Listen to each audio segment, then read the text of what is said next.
Bonjour à toutes et à tous, donc aujourd'hui j'aimerais présenter une petite faille que j'ai découverte, que je trouve super sympa. Ça arrive on va dire, ça arrive à tout le monde de se retrouver en face de cet écran d'accueil et se dire: oh là là, qu'est-ce que j'aimerais avoir ce mot de passe. Alors, pour avoir le mot de passe du frère, de la sœur ou des parents, en fait c'est très très simple. Donc j'ai regardé quelques vidéos et je me suis inspiré d'eux et j'ai trouvé une petite faille avec les touches rémanentes. Vous savez, quand on appuie 5 fois sur Mage, ça met ce petit message, d'accord? C'est les sticky key en anglais. Et concrètement, en gros, c'est quand on appuie 5 fois de suite, ça active une commande. Donc en fait, on va s'appuyer là-dessus pour, on va dire, pour, pour la faille qu'on va utiliser. Donc, tout d'abord, il faut savoir que lorsqu'on appuie 5 fois là-dessus, ça active ça. Donc ça a exécuté une commande. Ce qu'on cherchera à savoir, c'est est-ce qu'on pourrait exécuter par exemple une autre chose, en l'occurrence la cmd.exe. Donc c'est ce qu'on va faire en fait. Donc il y a, à part booter sur quelque chose, mais quelquefois les BIOS ne sont pas accessibles sur quelques PC, il y a soit un mot de passe. Donc il y a un autre moyen. Et l'autre moyen c'est à partir du mode sans échec, on peut atterrir un restaurateur de fichiers. Donc c'est ce qu'on va faire, donc là je vais éteindre ça. Évidemment je ne connais pas le mot de passe, hein. Ce n'est pas, je ne connais pas du tout. Je vais éteindre mon PC. Voilà. Shutting down.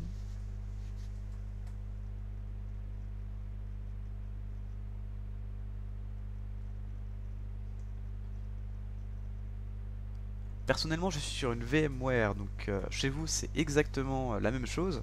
Il y a juste que moi je la génère sur mon PC et j'ai pas besoin de la démarrer à chaque fois. Donc pour la vidéo c'est un peu plus simple. Donc vous avez juste à rallumer votre PC. Et lorsque vous verrez Windows est en cours de démarrage, ou moi comme mon Windows est en anglais, vous verrez Windows Starting, vous ferez CTRL ALT SUP. Moi je ne peux pas, donc je le fais directement à partir de ce truc qui ne veut pas. S'il te plaît. Voilà, donc vous redémarrez votre ordinateur.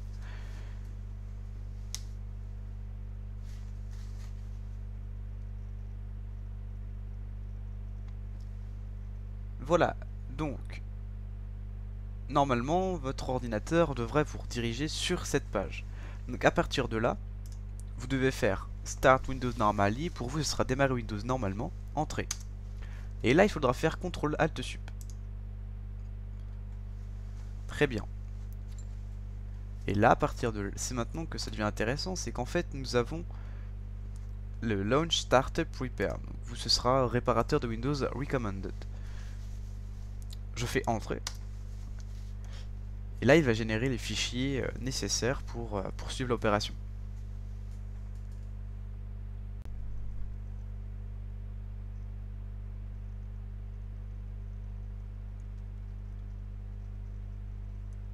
Voilà, et à partir d'un moment, une petite fenêtre s'affichera et nous demandera si on voudra réparer immédiatement les fichiers Windows. Celle-là, on peut la quitter.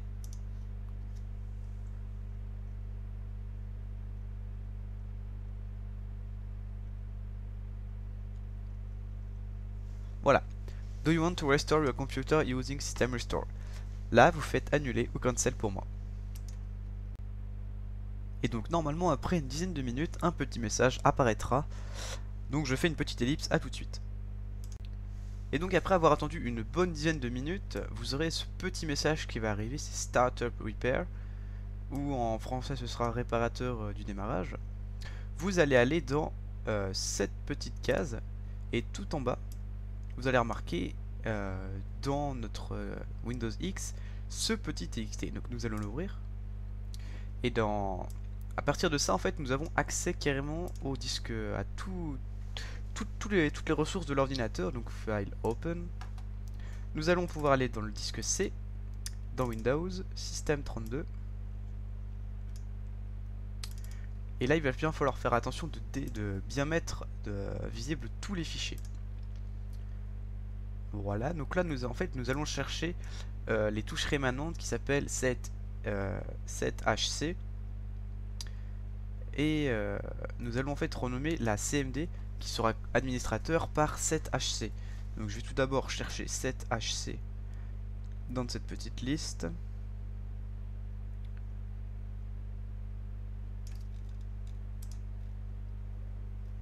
Oh, voilà. Non, c'est pas ça. Voilà, 7HC. Donc pour ne pas exécuter ça, je vais mettre un petit 1 derrière. Et là, je vais aller chercher cmd.exe. Voilà. Donc pour éviter les problèmes, je vais la copier et la coller. Et la copie, je vais l'appeler 7HC. Voilà. Je peux quitter ça. Ça aussi. Don't send. Et finish. Mon ordinateur va redémarrer.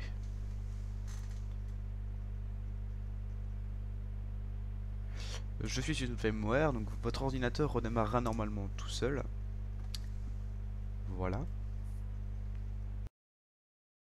Et donc nous revoici enfin sur l'ouverture de session, après avoir fait la manipulation. Donc comme prévu, je vais appuyer 5 fois sur la touche Maj. Voilà.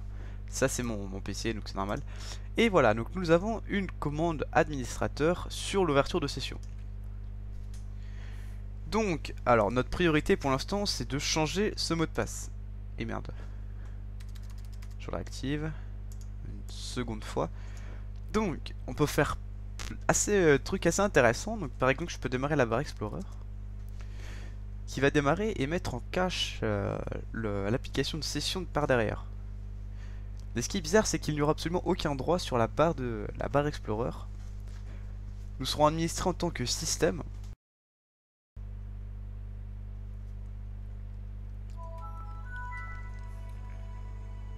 Et voilà, c'est absolument n'importe quoi. Donc j'ai derrière moi l'ouverture de session et devant moi une barre complètement Explorer. Je peux accéder normalement à Internet, si tout se passe bien.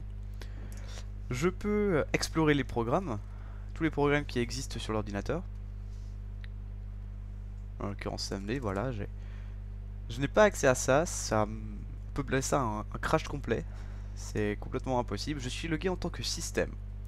Maintenant, ce qui va nous intéresser, c'est de mettre cette session, de changer le mot de passe de cette session. Donc, je ne sais pas si vous connaissez un petit peu les commandes DOS en matière de NetUser. Pour changer le mot de passe, donc c'est NetUser, CLS pour s'y retrouver. NetUser, le nom d'utilisateur en l'occurrence c'est Temric. Et je mets une petite étoile. Voilà, donc là lui, il va me demander d'entrer un nouveau password. Donc je vais mettre en mot de passe AtherChop par exemple. Entrée. Et je retape mon password. Vous pourrez remarquer que vous ne le voyez pas. Entrée. The command complete successfully. Très bien, donc mon mot de passe a normalement été changé. Seul problème, c'est qu'avec cette commande, ça désactive le compte. Donc nous devons réactiver le compte. NetUser, le nom de ma session, /active, yes. Voilà, donc mon compte est activé. Et normalement, si je vais là-dessus et je tape AtherChop, welcome, gagné. Je suis sur ma session en ayant changé le mot de passe et en étant administrateur. J'aurais pu aussi créer d'autres comptes administrateurs qui auraient pu supprimer cette session. Voilà, c'est la fin de cette vidéo, donc j'espère que vous aurez aimé et que ça vous aura bien servi. Sur ce, à la prochaine.